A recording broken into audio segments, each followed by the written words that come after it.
Hi, everyone, again, and welcome to our webinar today. Next slide, please.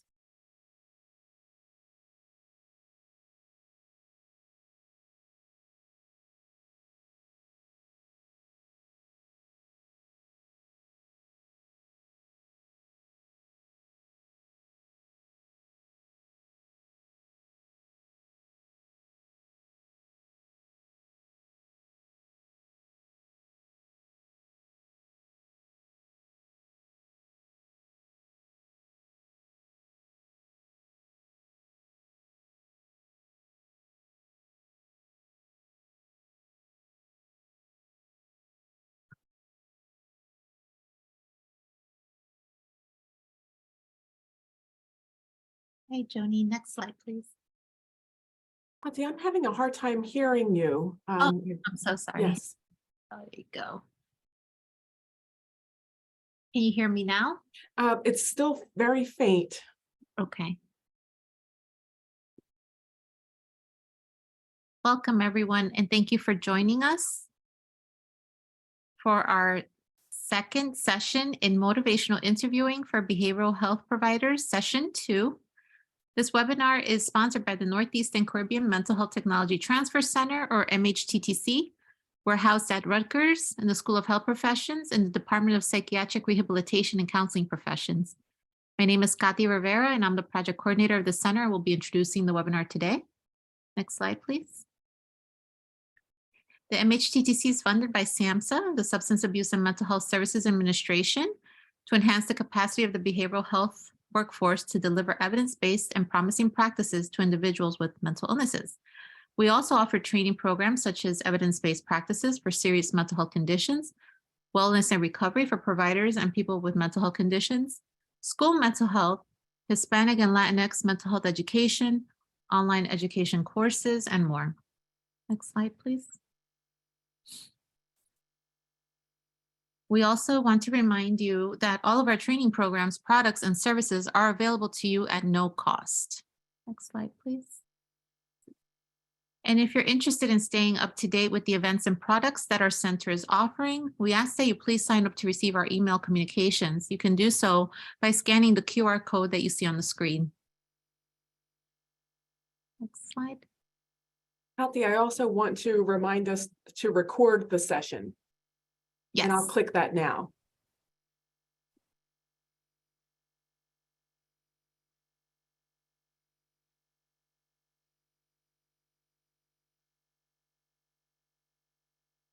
Next slide, please.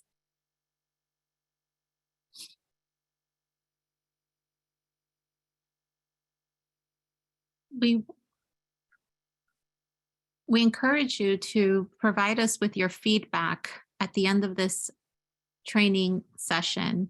You will receive a link to an evaluation survey, and this evaluation survey serves as a way for you to provide us with your honest, anonymous feedback about this event, and also provide information to SAMHSA about our future meetings and programs. Next slide, please. We also would like to inform you that a portion of this training session will be recorded and posted on our website. During our breakout sessions, we will pause the recording, but we will resume recording during the didactic portion. Next slide, please.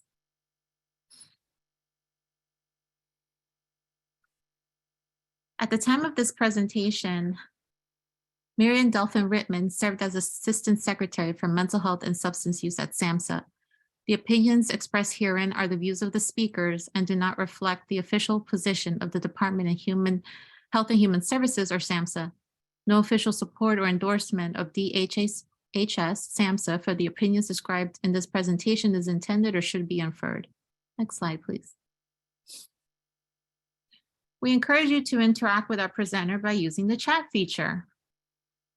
Our presenter will pose questions to you, so we invite you to participate in answering them using the chat. Next slide, please.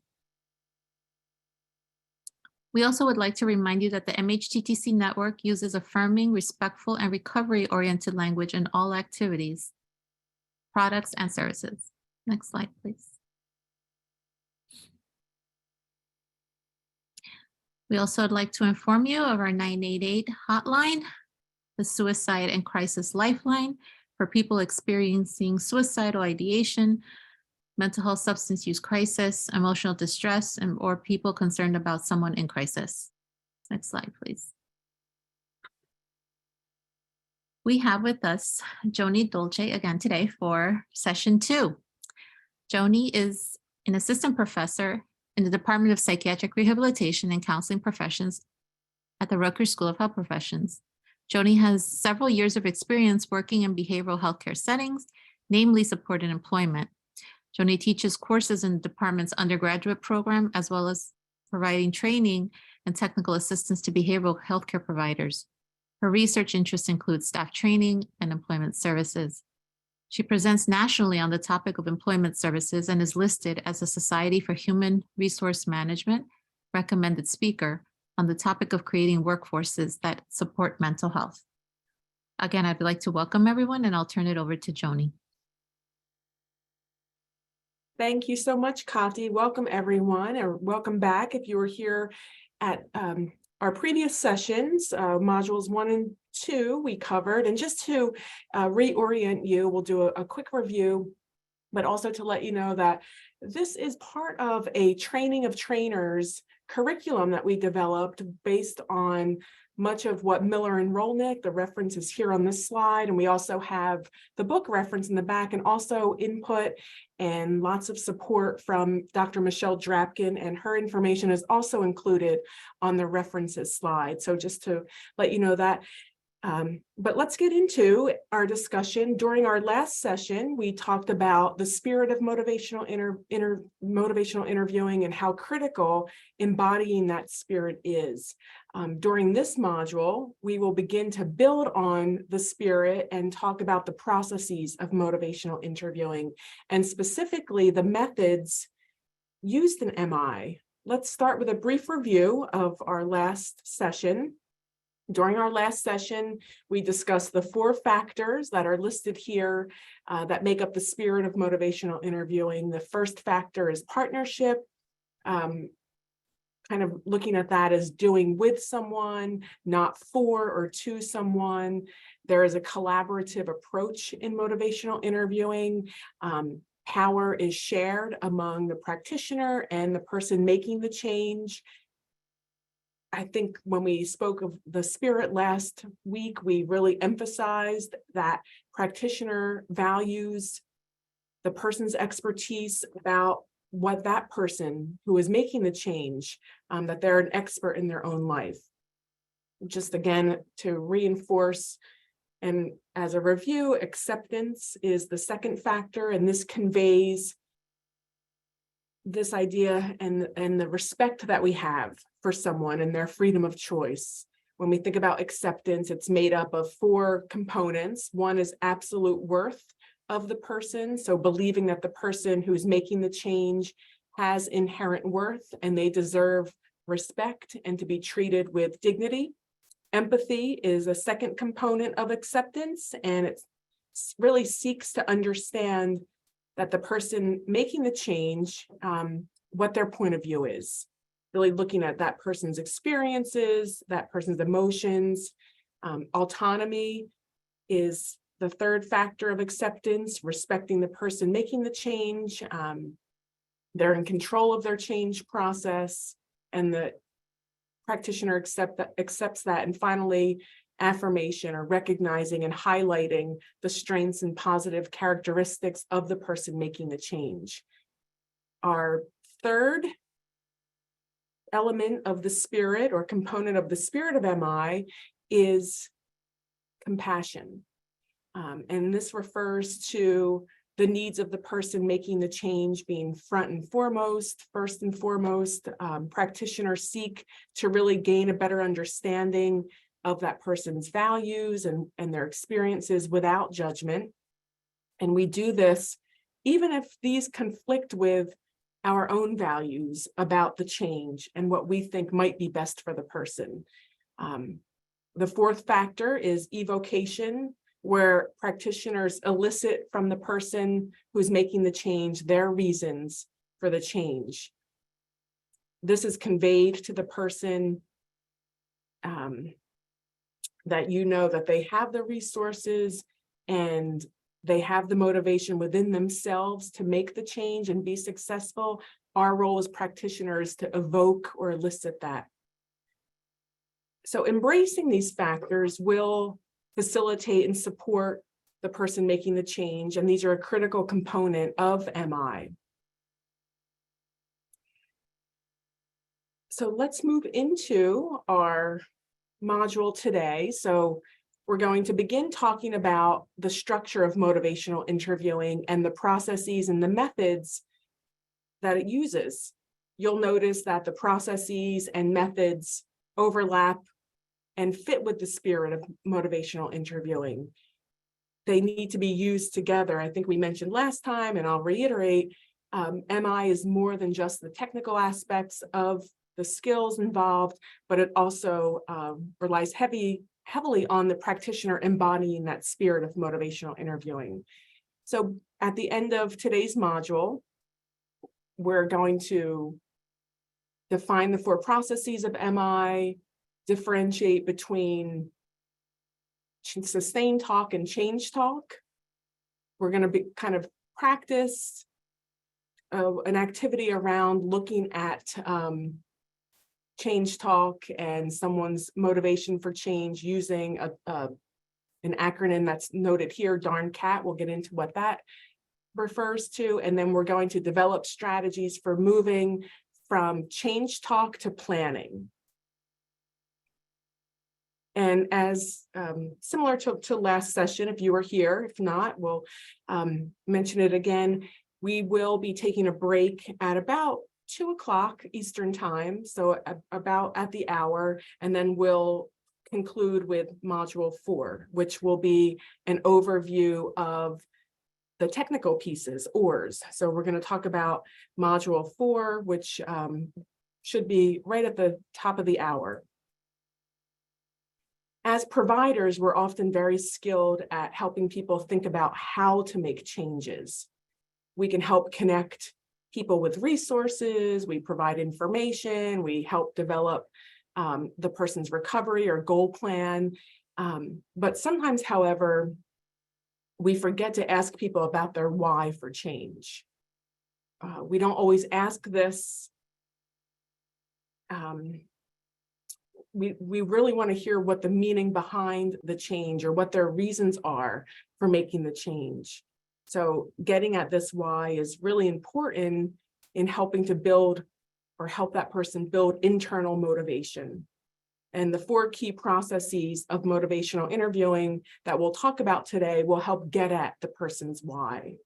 So you can think about this in your own life. If I ask you how you do your job, you may be able to tell me all of the skills that are involved, the activities that you do. If I ask you why you do your job, you're likely to share internal and external motivations for your work. For example, you might say you want to help people as an internal reason, or it helps to pay the bills as an external reason. Either way, your why is about who you are and what your values are. These are your motivations for continuing in your work. If there's a mismatch between your values and your actions, you may consider making a change, and this move may be more aligned with your values. So I'm going to pose a couple of questions here. Why are you here today? So you can use the chat or unmute your mic or just self-reflect. Why are you here today? Why do you care about learning about motivational interviewing? Why is it important to you? Or why is it important to do your work? So from the chat, I hear to be better to help others, To be better, to help others. to help clients that seem quote unquote stuck, Okay. to learn and be better and increase the inventory in their toolbox, to refresh the skills in this area. How does your why align with your values? So I heard someone say to learn skills, to help individuals I'm working with. Think about, how does your why you're here, why you care about learning MI, how does that align with your values? They want to be competent, otherwise just waiting my time and waiting and consumer time. Yep. So wanting to learn the skills to be competent, not just kind of going through the motions of your job, but really making a difference. I think someone mentioned that as their why, making this difference, learning new skills and techniques and strategies to really make a difference with someone. Also, So go ahead, Kati. sure, to improve communication with clients and their family. Improve communication with clients and their families, absolutely. So I just want to make the connection that people's reasons for change are related to their why. So when we're working with people, we really want to pay attention to what their why is, and their why needs to be clear before we move into the how. So talking about the processes of MI, and then we get into some of the methods and some of the techniques will help to get at the why. Anything else before we move on, Kati? Not at this time.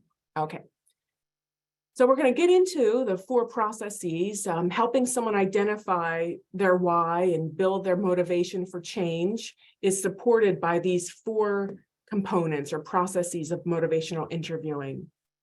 The processes help make your work with that individual more strategic, more purposeful. They follow a logical sequence, as each can build on one another, but they also overlap.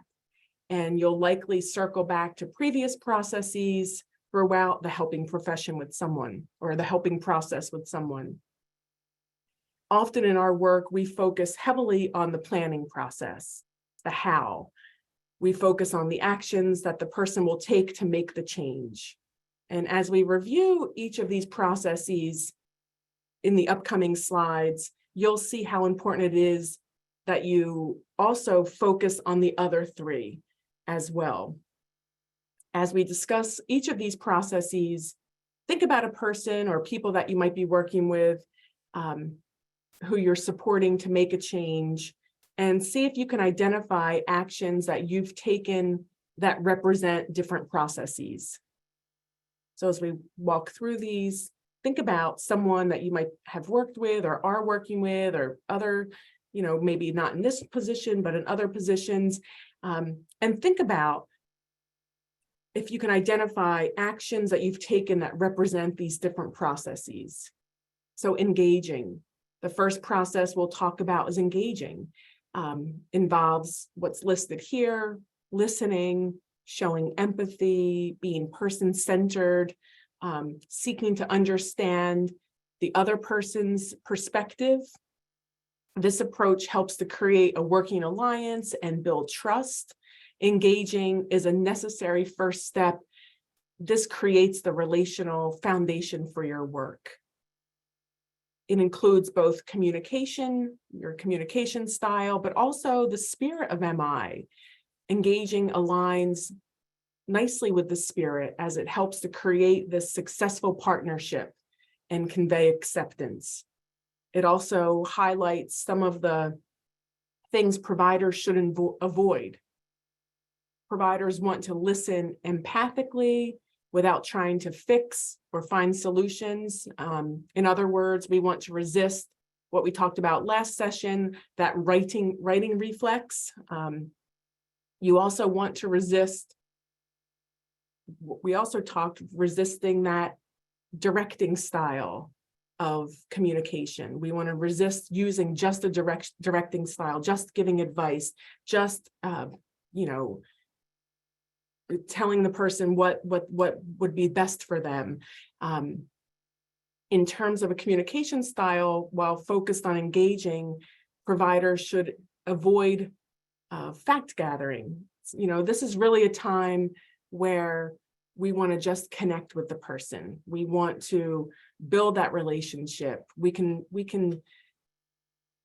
try to replace those questions that we might have. We might have work that we need to accomplish with the person. We might need to gather information. However, if we try to replace some of those questions with reflections, which we'll talk more later this afternoon, and then next session on with module 5, you begin to develop that relationship. You're not just throwing questions at someone. So think about these questions related to engagement. How comfortable is the person when talking to you? So reflect on yourself. How comfortable is the person when talking to me? Do I understand the person's perspective and concerns? And how supportive am I being? So how comfortable is the person when they're talking to me? Do I understand the person's perspective and what their concerns are? And how supportive am I being? So think about a time when you started a new kind of voluntary activity, maybe a sports club, a book club, other type of mutual interest club, activity or association, a religious or spiritual community, maybe a support group or therapy. After the first time you went, what contributed to your decision to return? So think about what those factors were. So you started something new, whether it was going to the gym or sports club or another type of activity, some sort of voluntary activity. For me, I started attending a yoga class, pre-COVID. And I can think about after I attended that first time, there were certain things that contributed to me returning back. So maybe you can answer some of what those contributing factors are that helped you return back. Kathy, maybe you can monitor the chat and people can type what or unmute their mic. What was the activity and what were some of the factors that contributed to you wanting to return back to that activity? Some of the factors that were shared were how the person made that person feel, Yeah. the social connections, feeling connection, feeling understood at home, Mm-hmm. going with a friend and that they wanted to keep going. Again, connection and a hope for change and doing an enjoyable activity, getting Mm-hmm. skill, feeling that the person belonged and felt safe. Yes. So I might just add to some of those, in my going to yoga for the very first time, not really having any knowledge or skill. I went back because the environment was so non-judgmental. The teachers were so genuinely interested and genuinely, caring about helping me learn the postures. And it was very clean. It was had nice scent. There was just a lot about that environment that was really welcoming and non-judgmental. And that's kind of the message we want to convey to a person that we're working with who's making a change. We want to engage that person, and some of that engagement might be, include some of these factors, many of what you just referred to, but just to kind of describe a little bit what some of these several factors are that promote engagement and encourage the person to connect with you and be willing to open up. Maybe you identified some of these, but Miller and Rolnick identify 5 basic strategies that can facilitate engagement, goals, and desires. So you want to convey to the person that you're interested in supporting them in the change that they want to make. You acknowledge they are the expert in their change, and they will take the lead in the process, and you'll guide them. Remember, we talked about being right there in the middle of directing and following, that guiding communication style. You're there to guide them, but you're not going to direct them. And you're not just simply there to follow their lead, but you're going to help guide them towards this. You want to ask questions like,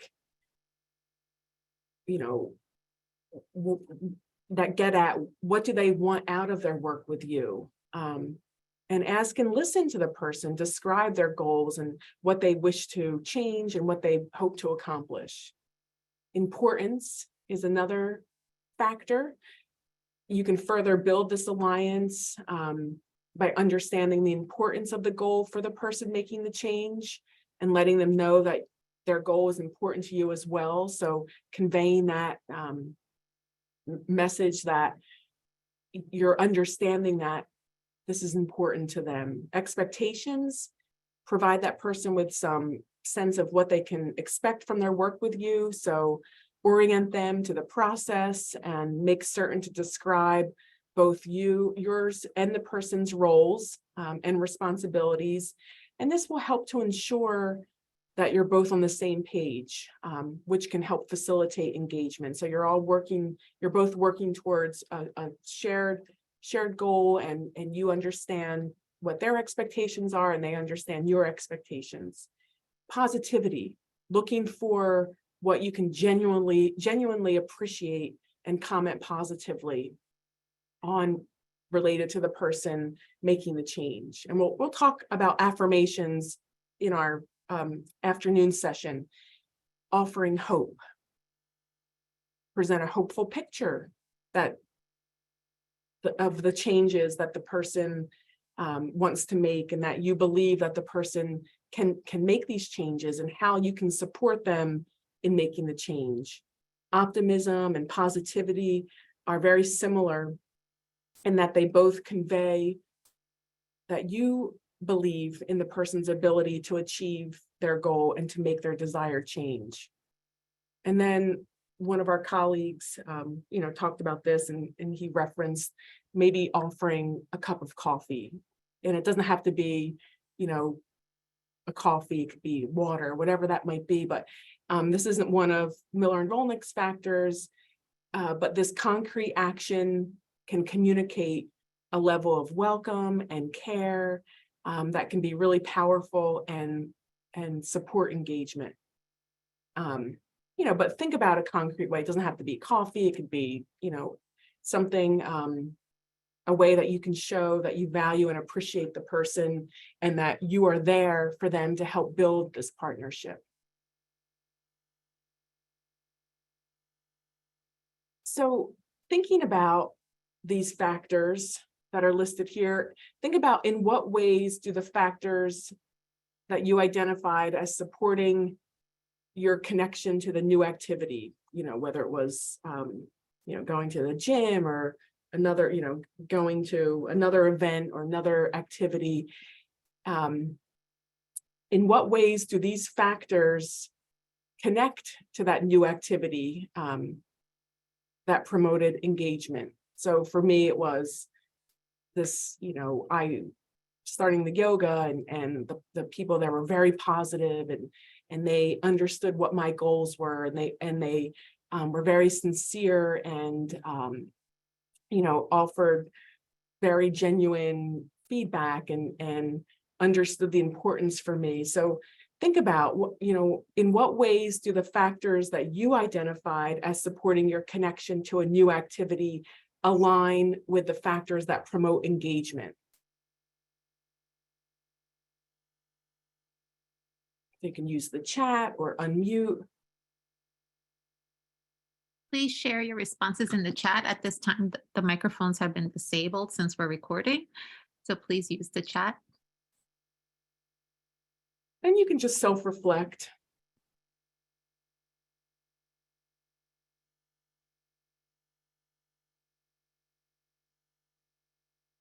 So continue to self-reflect on the engagement piece and those factors. But we're going to now focus on focusing in motivational interviewing. And the purpose of focusing, so we're going to now get into our second process of motivational interviewing, focusing. The purpose of focusing is to clarify and hone in on the person's goal for change. This helps set a clear direction or target for your work together. And remember, it's up to the person what it is that they would like to focus on. The practitioner should respect the person's autonomy and be there to partner with them. So think about the following questions when we're thinking about the focusing process. What are the person's goals for change? Are we working together with a common purpose? Do I, as the practitioner, maybe have different ideas about what this person should focus on? Do I have a clear sense of where we are going? And does the person have a clear sense? So in the process of focusing, you will work with a person to explore their target behavior. Sometimes the person knows exactly what they want to change, and sometimes they need to go through some more exploration. A common pitfall at this stage can be to jump too quickly to identifying the change and how it can be made. If a practitioner brings their own agenda into this process, it can unintentionally direct the focusing process away from the individual's own desires and own desired change. We want to make sure that we allow time and space to help the person decide what it is that's important to them and where they want to focus in your work together. If the person identifies several areas for change, you can help them by assisting the person to prioritize those areas and begin identifying a place to start.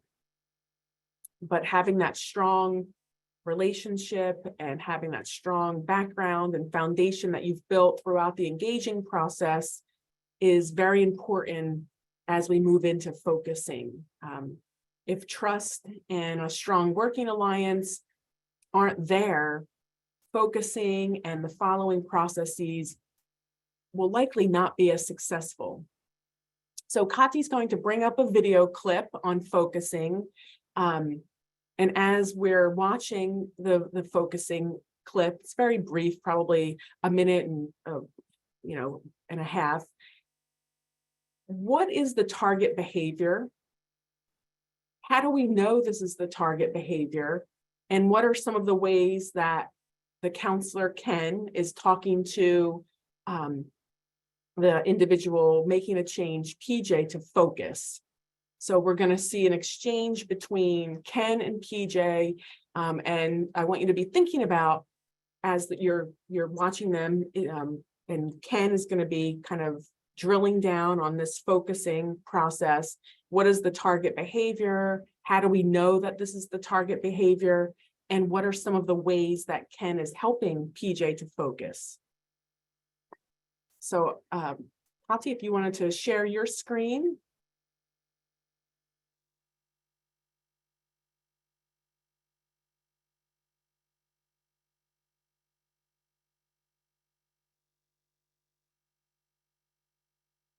So in the last session, you identified a few things that you wanted to work on. You wanted to do better self-care, to manage your depression better, and to be more honest in your relationship. And you're very motivated, and that's a lot to take on. Is there one of those things that you wanted to start with? Well, yeah, I wanted to get more exercise. I hate the way I feel, and I hate the way I look, and getting in better shape might help me with all that other stuff. All right, so starting out with focusing on self-care, like particularly exercise. Well, I'd figure I'd start with something easy, the walking more. That would help me get exercise and also give me time to think about the other stuff. All right, so walking is a form of mental and physical self-care. What would that look like for you? Well, we got a puppy, so that would give me an excuse to walk a few times a day, and I could start that in the morning. And I figured while I'm walking, I can plan my day, maybe de-stress from things that are going on at home, and just get away from it for a while. All right, so walking each morning with your new puppy will give you a start to exercising more. You'll have more time to think about things and plan your day, and I'm sure the puppy's going to love it.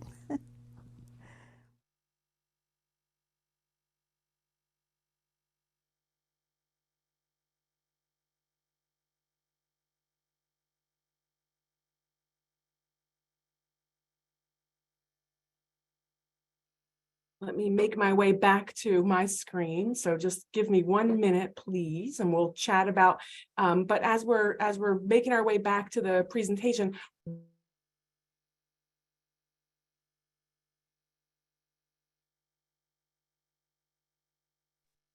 Oh my gosh, I'm so sorry. I've been on mute for the last minute.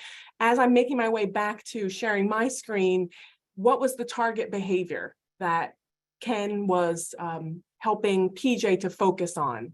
And how was he able to do that? What were some of the skills that he was using?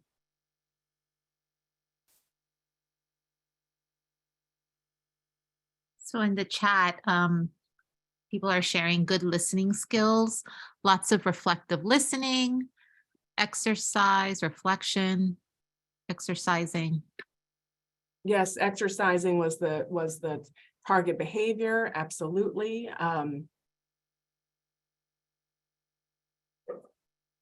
And how do we know that this is the target behavior?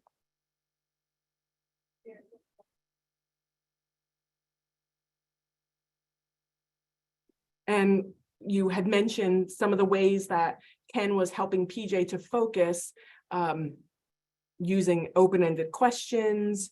What were some other ways that, and he was using reflections. Someone had mentioned, were there other things that he was doing to help PJ to focus? And so the client identified that exercise was the target behavior. Mhm. She told him what she wanted to work on. He was reflecting on her goals and interventions for her. Yep. She told him what she wanted to work on, and then he was following up with some affirmations. That sounds like that could work out for the puppy as well. And so looking at that recording, that very brief recording, you were able to see how Ken was helping to really focus on that target behavior.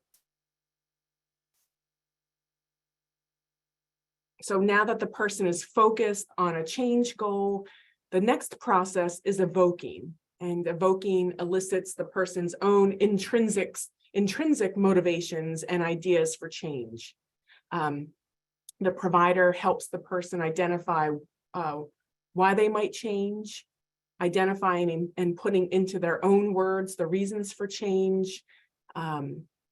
The provider wants to listen very closely to what the person is sharing, to be able to hear words and phrases that suggest a desire, a willingness, a need, or ability to change. When you hear those things, you'll want to reinforce them like Ken did, and help build that motivation for change. The provider should also listen for words and phrases that suggest ambivalence, or reluctance, or fear, or lack of confidence about the change.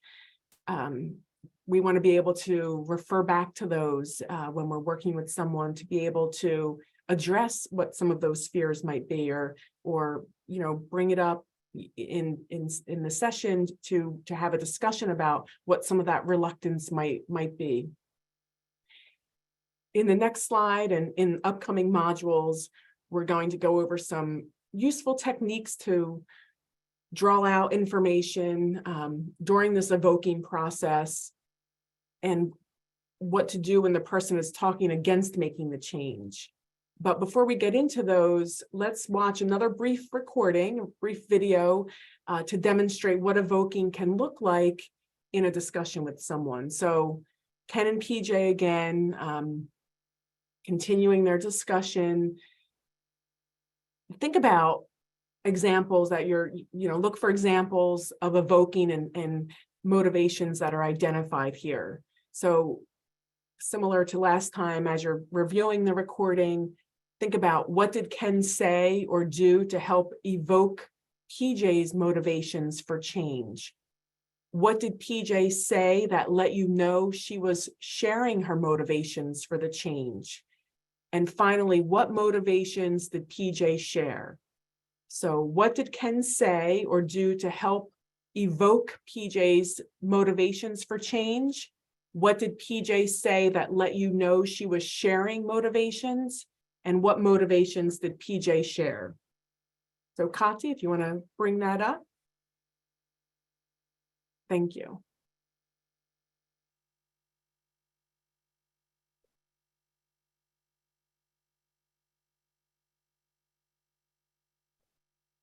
So PJ, in our last session, you said you felt like your depression was getting worse. You had some ideas about how to work on your self-care, and you identified walking as a start to that. How's that been for you so far? Well, I wake up in the morning, okay, and then at some point during the day, usually in the morning sometime, I'll just become overwhelmed by a feeling of dread. It might be while I'm still in bed or in the shower or while I'm making breakfast, but I know it's coming. And then my whole day comes to a stop.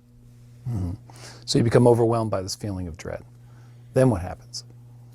Well, usually I have a crying jag. Maybe I'll go back to bed. Maybe I'll just sit and stare out the window, but my day basically stops and I can't get it back together for a few hours.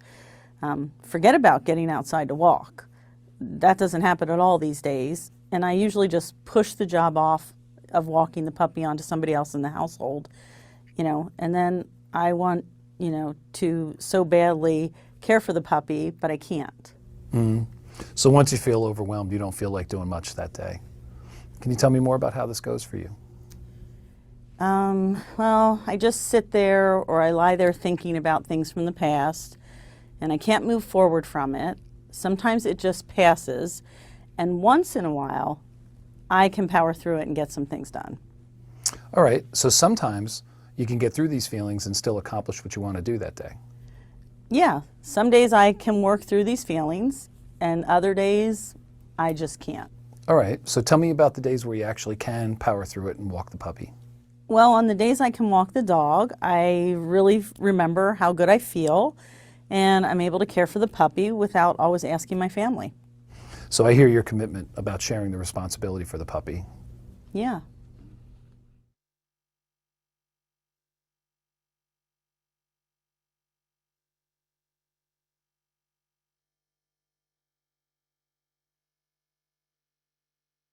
So you please use the chat to identify what's PJ's motivation.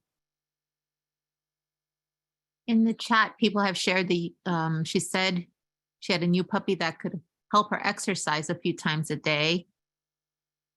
Mm-hmm. Shared responsibility.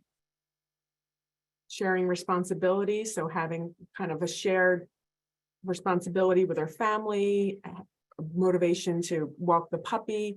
What did PJ say that let you know that she was sharing motivations? Could you hear anything that she was saying?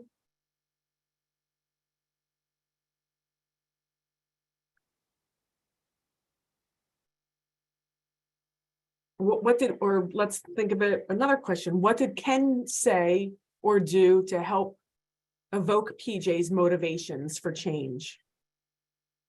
So I don't know, Kati, if anyone answered that. What did PJ say that let you know she was sharing motivations, or what did Ken say or do to help evoke PJ's motivations for change? I don't know. Oh, the motivation feels better when she does. Self-care was easy. Mhm. It's going a little bit fast. He focused on the days she did walk the puppy Yeah. to encourage Provided. her and provide motivation. He asked what worked best for her on the days that she was able to get through her negative thoughts.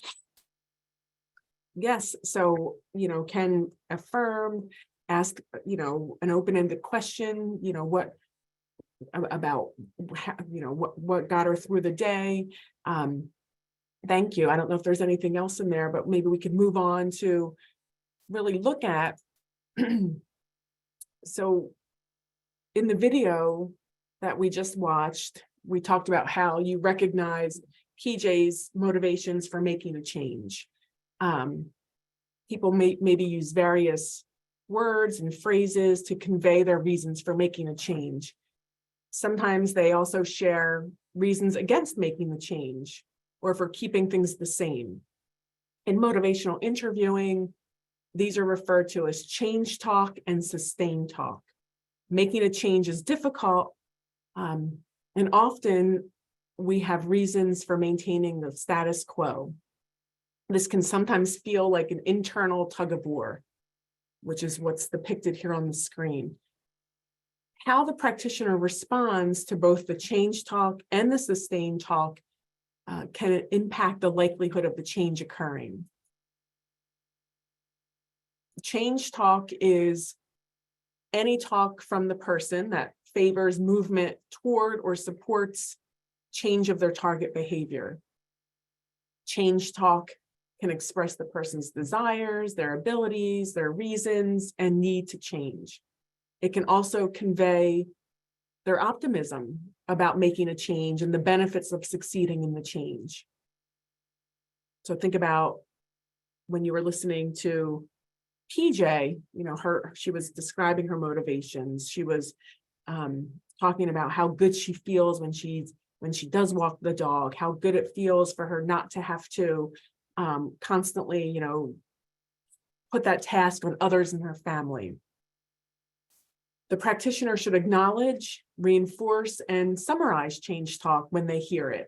For example, if a person who has been considering going back to school, but has also expressed ambivalence about it, shares that their new job has a requirement that they obtain their bachelor's degree, the practitioner can highlight this person's change talk. They could say something like, it sounds like you might be thinking about returning to school sooner than expected because of the expectations of your new job. So you're kind of having that discussion with someone, the person brings up something that sounds like change talk, that there's a new expectation, that school is something that now is a requirement, they might need to do.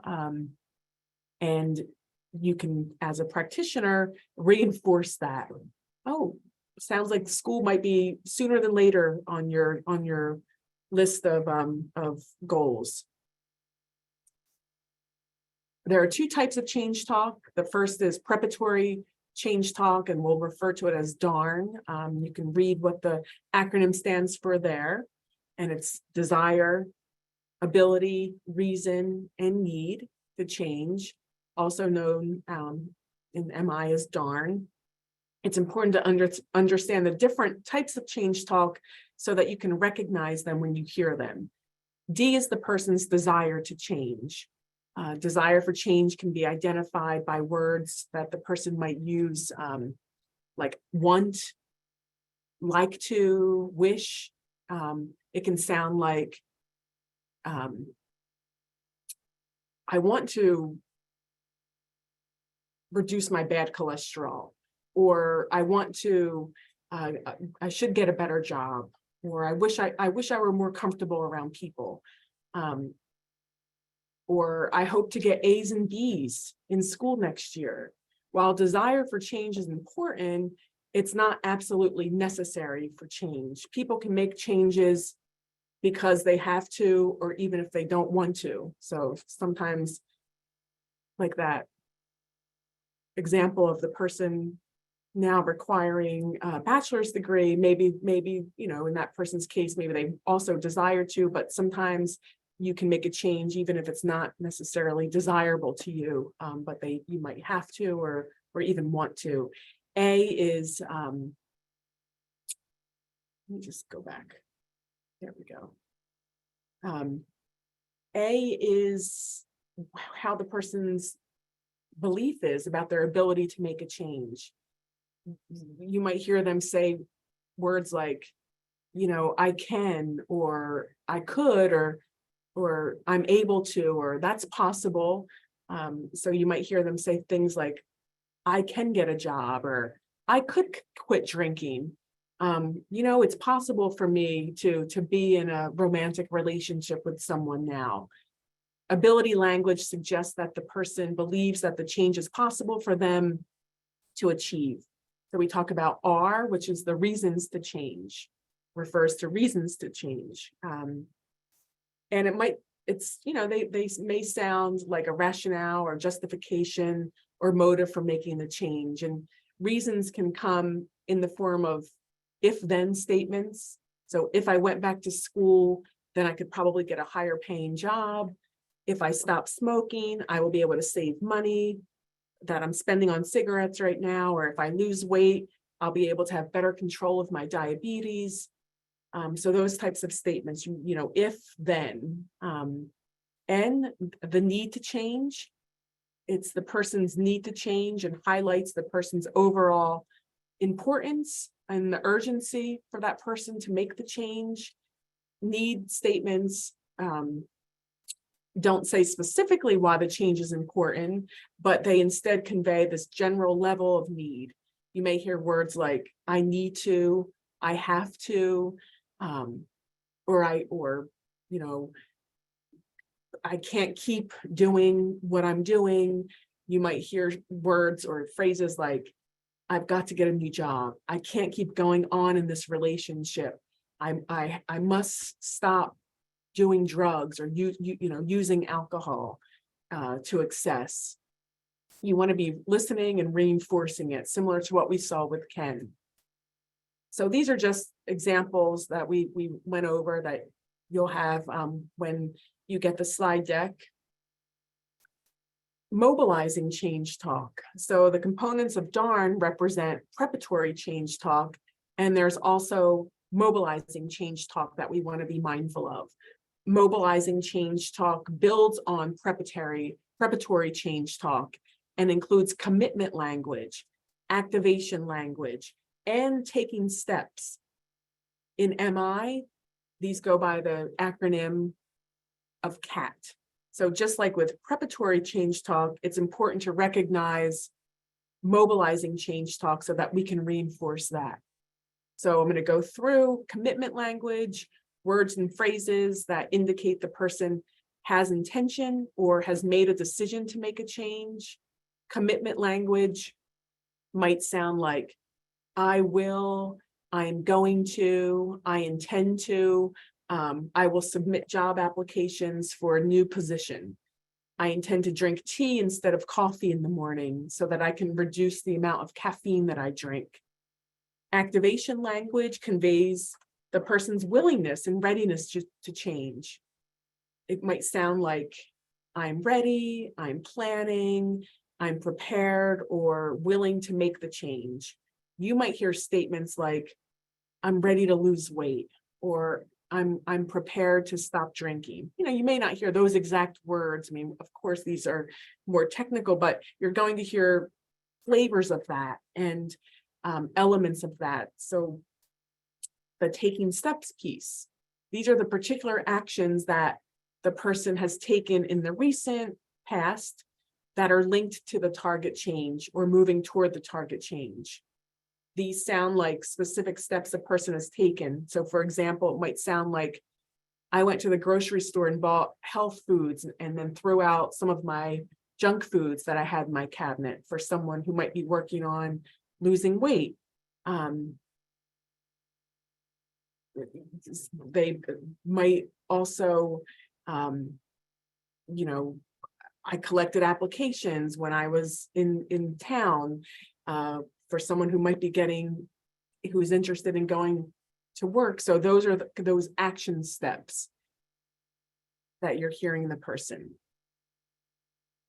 Thinking about PJ and Ken, we heard some action steps that PJ was taking. She was taking the dog out, and he reinforced that and provided, was asking some open-ended questions and reflecting back to her to get kind of her motivation for that change. Whereas DARN, desire, ability, reason to change, and need to change statements tend to be shared more when someone is still deciding to make a change. These CAT statements, commitment, activation, taking steps, suggest that the person is ready to take action. So we have a quick activity. So now that we looked at the DARN preparatory change talk and then the CAT mobilizing change talk, let's do a brief activity to see if we can identify what type of change talk is being shared.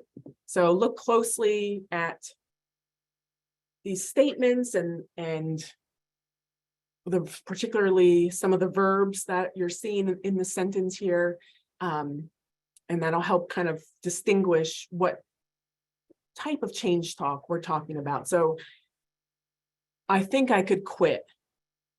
What part of the DARN CAT is being conveyed?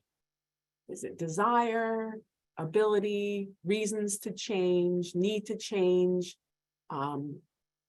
moving into commitment, activation, or taking steps. I think I could quit.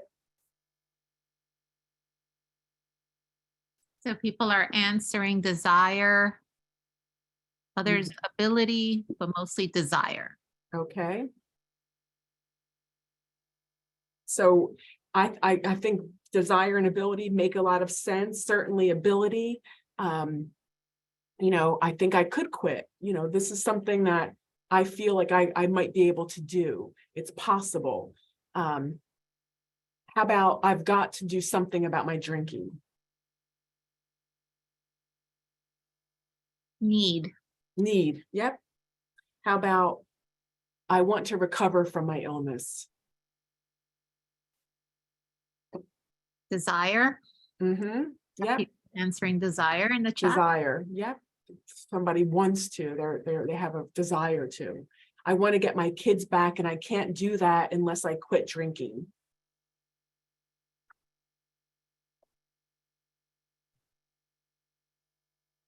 People are answering desire. Reason. Yep. And I think initially it might look like desire, right? So, but hearing that getting the kids back is actually the reason. I'd like to have better control of my drinking.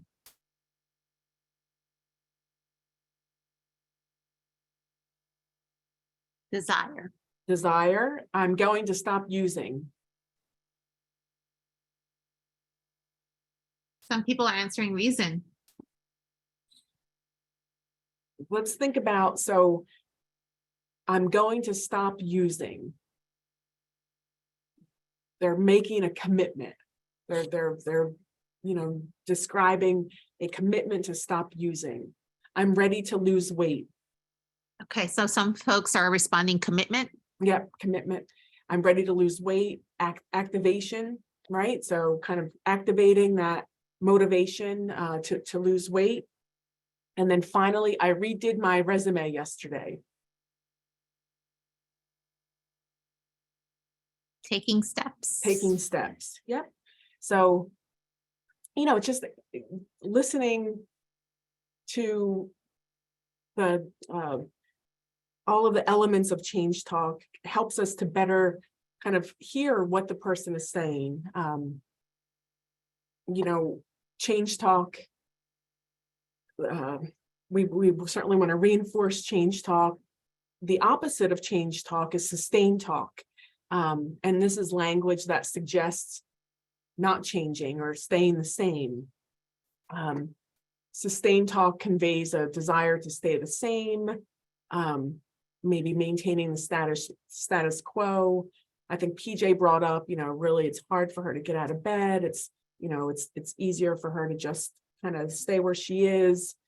They may enjoy or want to continue their current behavior. Maybe there's no real desire, need, ability to change. There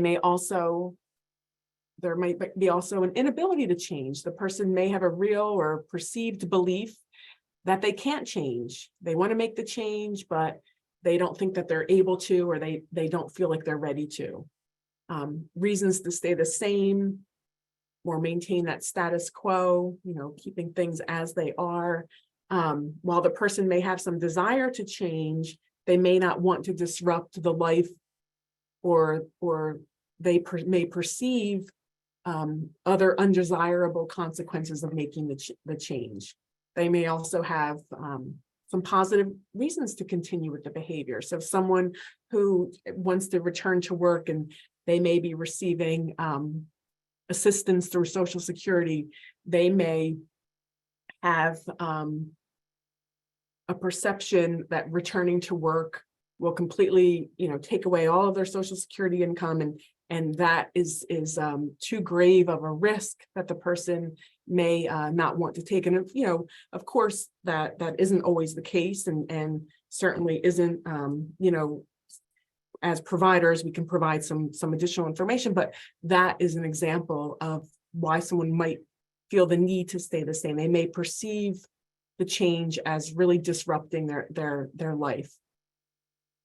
And then commitment to stay the same or not change. The person may express a commitment to continue their current behavior and not make the change. Change talk and sustain talk are often intertwined with each other, and this can represent the ambivalence that people might be experiencing. So there's, there's pros and cons to the change. But generally speaking, we want to avoid reinforcing or following up on sustained talk. We want to reinforce change talk. Discord is a normal reaction when feeling pressured or challenged to do something. It may manifest itself as yes, but statements. Yes, I want to go back to work, but I don't want to lose my benefits if I do. As practitioners, it's useful to view discord as feedback from the person to help us better understand and identify the types of strategies that might best help the person move forward in their change goals. The practitioner may need to move back to evoking and use reflective listening skills. Discord can be viewed as the practitioner and the person making the change maybe not being in agreement about the next steps. So planning is the fourth process of MI. And then once we review planning, we'll do a quick summary and then take about a 5-minute break. Planning includes the person making the change, developing a commitment to the change, and creating the change plan. People with specific change plans are more likely to follow through with that plan. Providers want to listen for change talk and help to strengthen the change talk so that providers can facilitate movement to this planning stage. Planning is not just something done just once. It's an ongoing process that will need you and the person making the change revisiting over time. To really help mobilize change talk in the direction of planning, you can try some of these techniques. Ask the person about the change. How will this change make your life better? What will your life look like after making this change? These questions help the person to verbalize and to visualize the impact of the change. Some key questions: what might be the next steps? You could kind of hear Ken, in the focusing, getting at some of this, are questions that are asked in a real non-committal way of what the person could do to make the change. So what do you think you'll do? Should we talk about some possibilities? I know that's a closed-ended questions, but you can ask it in a way, what are some possibilities? These key questions help the person think about what some of the next steps might be. This idea of pregnant pause, allowing the person time to think, is a key strategy. To use silence to allow the person some time to think and reflect. Don't be too quick to fill that silence. It can encourage the person to provide the information themselves and not to expect you to fill in the gap. So, sit with that silence for a little bit, encourage the person to provide that information themselves and not expect you to kind of fill that in. So, that's sometimes a challenge for many providers, myself included, to really sit with that silence. Troubleshooting, exploring obstacles and options that the person might encounter, and plan for strategies to address these obstacles. So ask questions about what the person thinks might get in the way of their success, discussing potential challenges and how the person can respond. This also encourages mobilizing change talk, which can lead to planning. We have to be careful with moving too quickly to planning, though. If you try to help the person develop a change plan before they're ready, you'll need to move back to engaging and evoking to really strengthen that relationship and evoke more change talk. Also, be careful during the planning process to resist that writing reflex, right? We want to make sure that we're emphasizing autonomy. So why don't we take about a 5-minute break, Kati? So maybe around, it's 2:06, so 2:11, 2:12. If people want to take a break, come back and we'll get into our oars. So for the remaining portion of today's session, we're going to talk about the techniques called oars, open-ended questions, affirmations, reflections, and summaries. We're going to identify the difference between open and closed-ended questions. We're going to use open-ended questions to help elicit change talk. We're going to generate some behaviorally specific affirmations, and then we're going to practice using simple reflections. Throughout your interactions, we're going to be focusing on these skills. With today, we're going to be doing some practice. So let's move into this. So let's begin by reviewing some foundational communication skills. And while these are not strictly motivational interviewing skills, they are important to review. And my skills build on them. So as you know, how we say things can be just as important as what we say. So before we get started, just thinking about the questions, how do you know that someone is listening to you? What are some things that people do to let you know that they are listening?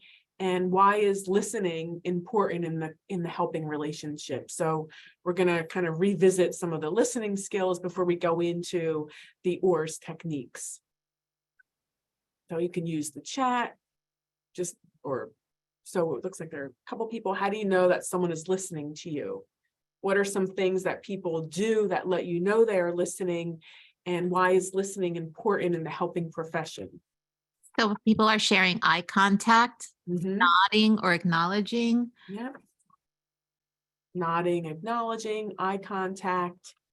Acknowledging what they're saying, but most likely, most responses are eye contact. Eye contact, yep. So the acronym SOLAR, if you've been in any counseling communication classes or continuing education or even your own self-study, you might have run across what SOLAR is.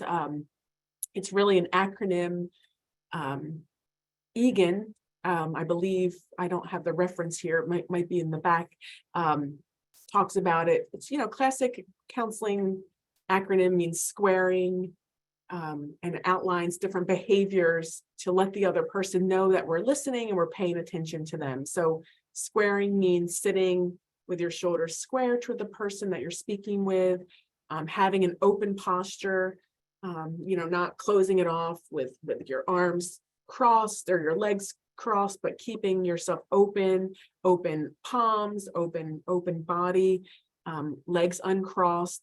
Leaning means kind of angling your body very slightly forward, showing an interest in what the person is saying.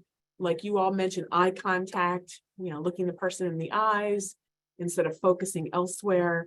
Relaxed, means to physically calm your body and your mind and be comfortable in your space.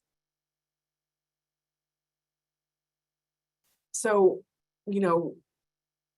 if you think about, these are some of the components that show someone they're listening, there may be some barriers in our own spaces, right? So I'm here in a different space and on like a seat that swivels. To me, that's distracting. I keep like swiveling, but so if I was listening with someone, I would have to really make sure that I was addressing that barrier, that I was, maybe just calming myself, making sure I was relaxed.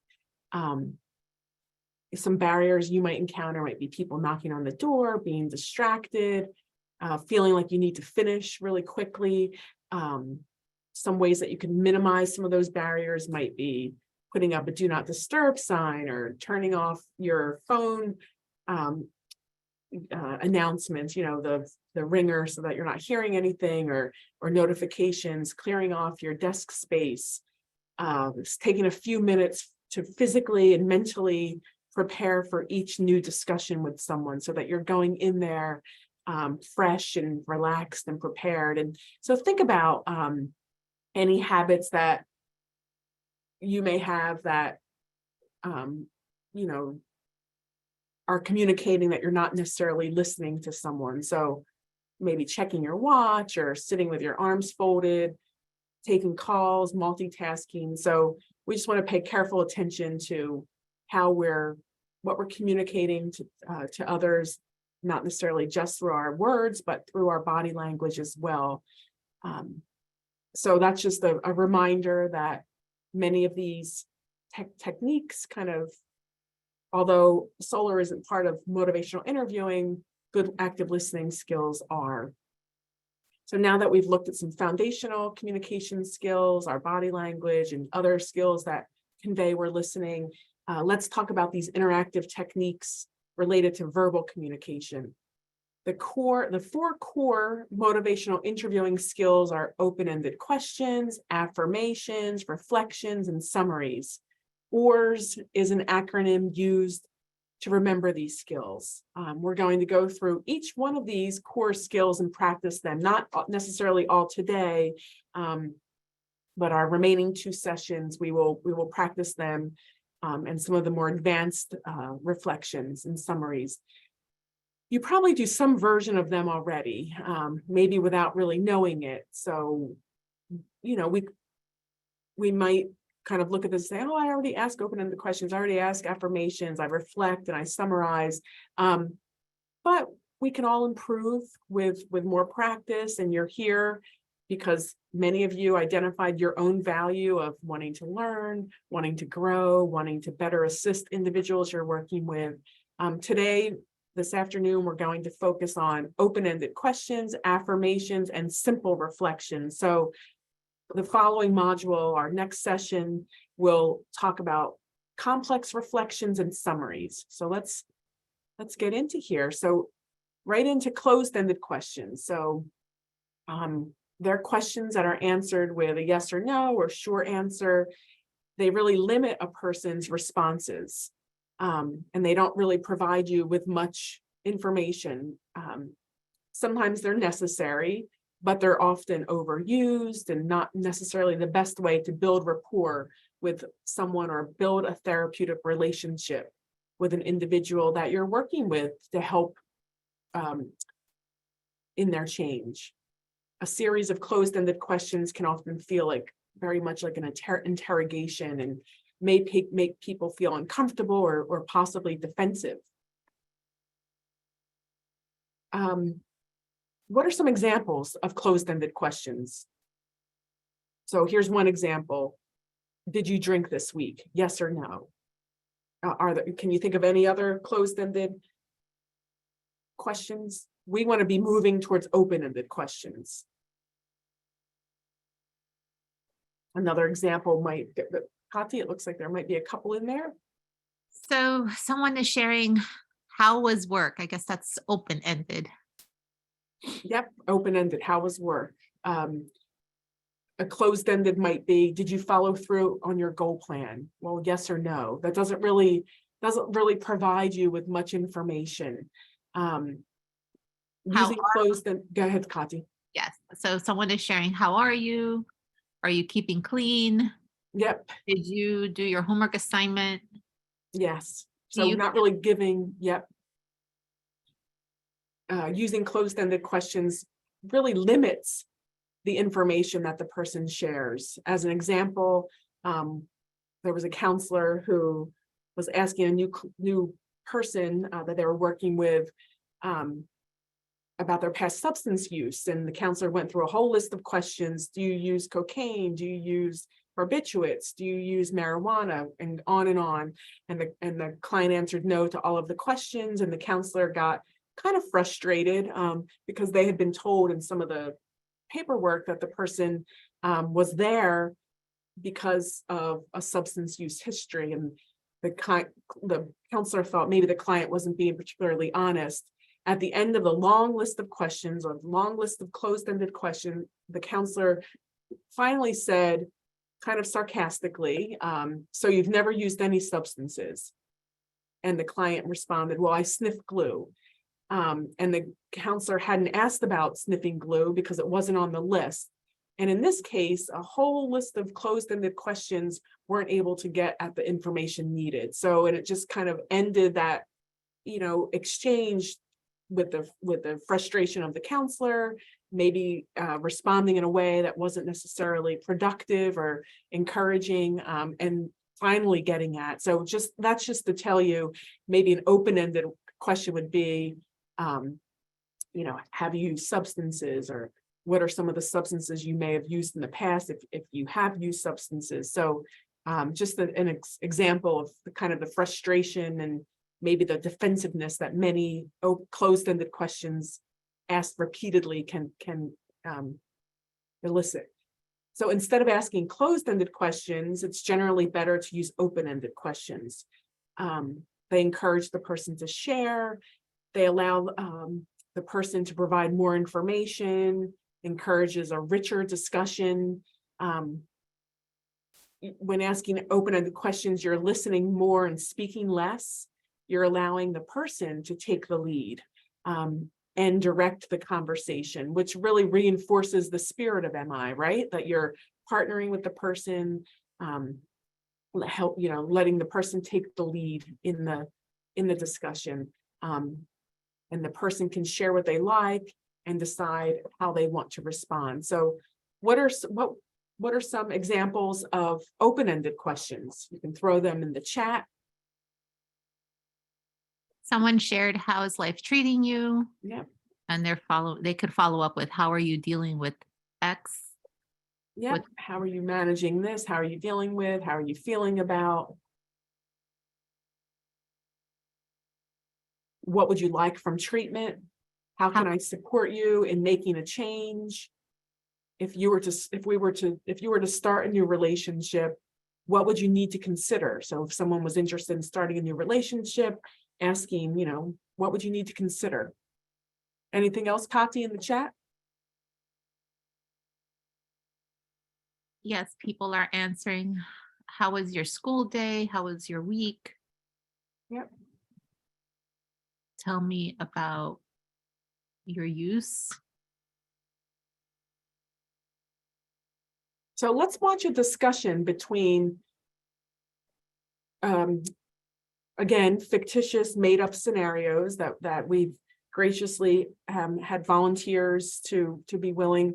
We're going to look at a discussion between Tamika and Doretha, in which they're talking about Doretha's wellness goals, specifically cutting back on caffeine.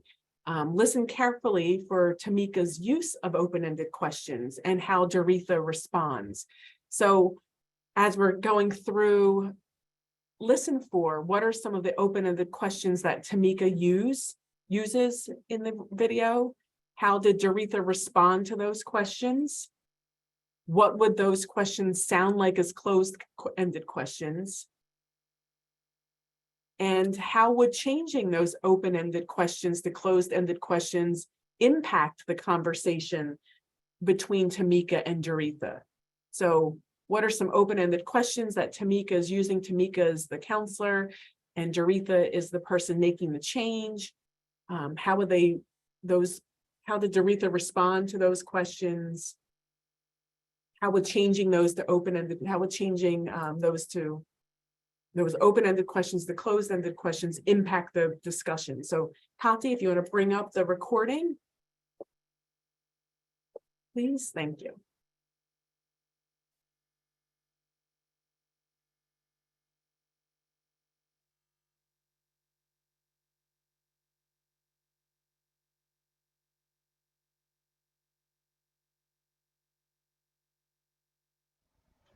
I was able to get all my bills in order and have created a budget. Now I am ready to go to the bank to open a couple of different savings accounts. So Kati, I I'm can sorry to finally interrupt you, but I think I may have given you an inaccurate link. Let me see. It's if it's the open-ended questions, or maybe it advanced to this accidentally.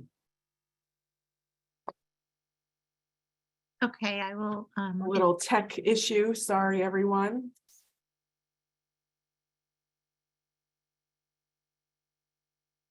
Let me see. I may be able to just pull it up pretty quickly from here. I found it. Okay, thank you.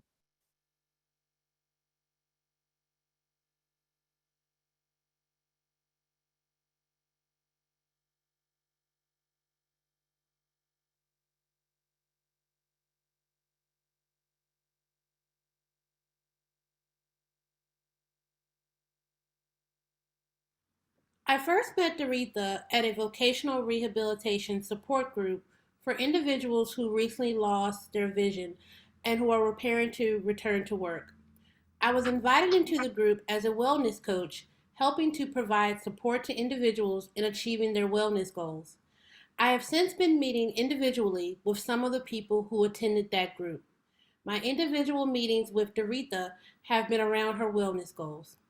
Hi, Doretha. Nice seeing you today. Hi, nice seeing you too. So, the last time we met, you discussed wanting to stop drinking coffee because it was making you feel nervous during the day and that you were spending a lot of money on it. How has that been for you this week? It hasn't been good. I actually think I drank more coffee this week than I normally do. This is what happens. I think about making a change, then it gets even worse. I am not good at it. So it's been a tough week and you're not where you want to be with this coffee drinking. Changing behavior is hard. Would it be okay if we revisited why this is important to you? What are the reasons you want to stop drinking coffee again? Well, it's costing me a lot of money. I mean, I really like Dunkin', and the coffees I like there are like $4 or $5 each, and I am going every day. Plus, the drinks I get had a lot of sugar. I am trying to lose weight, so that's not helpful. Summertime is coming, and I love to go to the beach. Also, I feel my heart begins to race because of the caffeine, which makes me really nervous and it makes me feel like I might have a panic attack. So I just need to stop drinking it, period. I know I will feel less jittery. It's expensive and it doesn't make you feel good after you drink it. Stopping would make you feel better and less nervous. How important is it for you to stop drinking 100%? Hmm. I guess stopping altogether is really difficult. I mean, I like coffee a lot. I guess drinking it occasionally wouldn't be that bad. Well, can you tell me what else have you thought about? One idea is to cut back 100%. What else is something you can do? I would say I drink about 5 cups a day, so an average of 35 cups a week. Wow. When I say that out loud, that's a lot of money I'm spending. I wonder if I go from 5 cups a day to 3 cups a day and maybe spread it out throughout the day so that I feel like still enjoying it as much. I can make the coffee at home and only buy it out once each day. So that will save me about $5 a day. Cutting back might help you to save some money. You also mentioned some other concerns like weight gain and your heart racing. What can you do about those? Ugh, weight gain. Well, if I cut back from 5 drinks to 3 drinks, that would help with weight gain too. I wonder if I can use fat-free milk instead of half and half, and maybe stevia instead of sugar. Oh my God, I love the taste sugar gives to coffee. It is so delicious. I wonder if the sugar substitute is okay. So, you've been really thinking about making some changes and some substitutions to your coffee to help with the weight gain.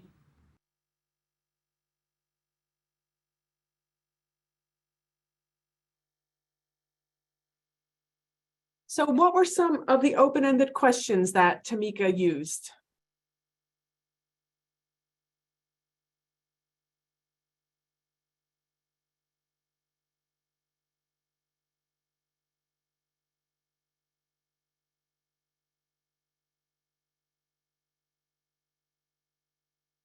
Anything in the chat?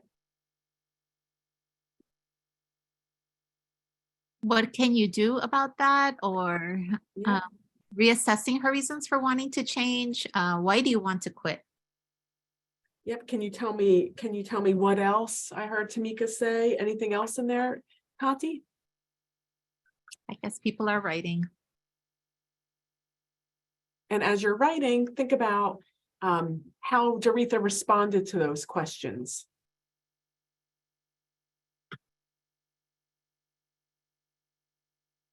And what would those questions sound like as closed questions? Someone shared, let's reevaluate why you want to make this change. Where would you want to make some changes? Mm-hmm. Where would you?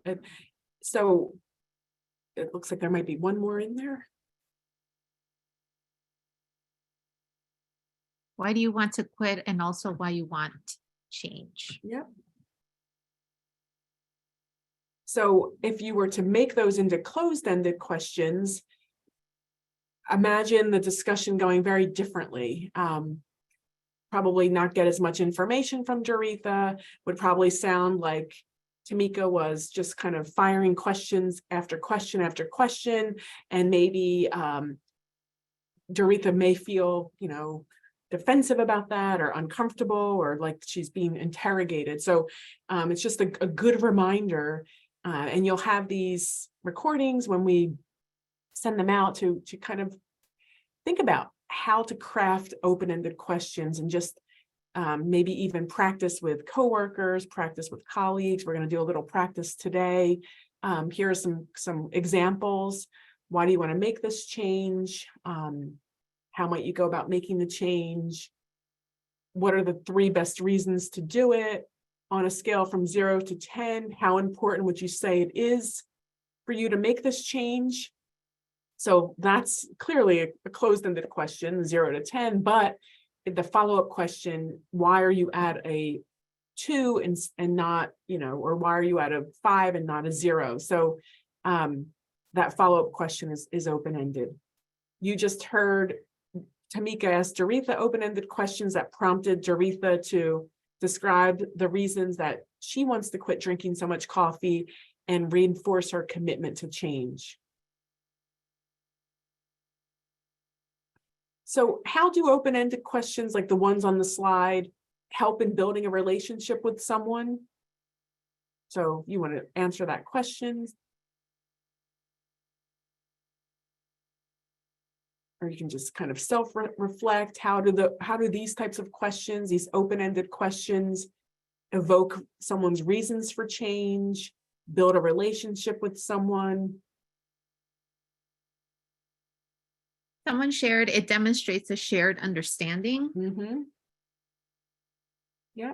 And again, you're not just kind of firing off, go ahead, there looks like there's something more, but you're not just asking question after question. You're really allowing the person to speak more, to give you more information. They're speaking more than you are.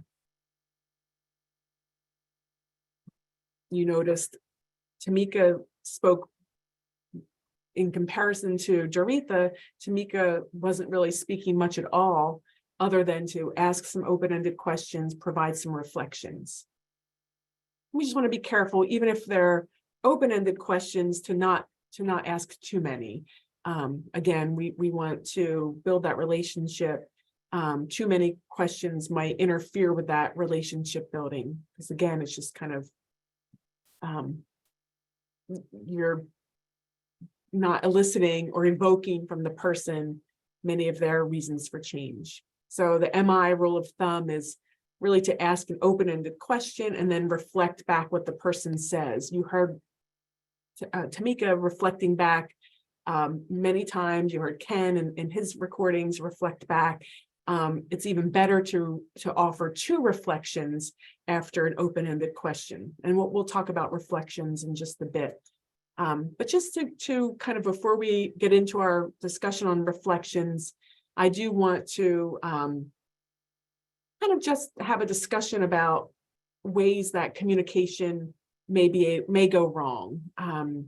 You can see the way this depicts different errors in communication that it could go wrong, and reflections play an important role to help mitigate and address some of these errors.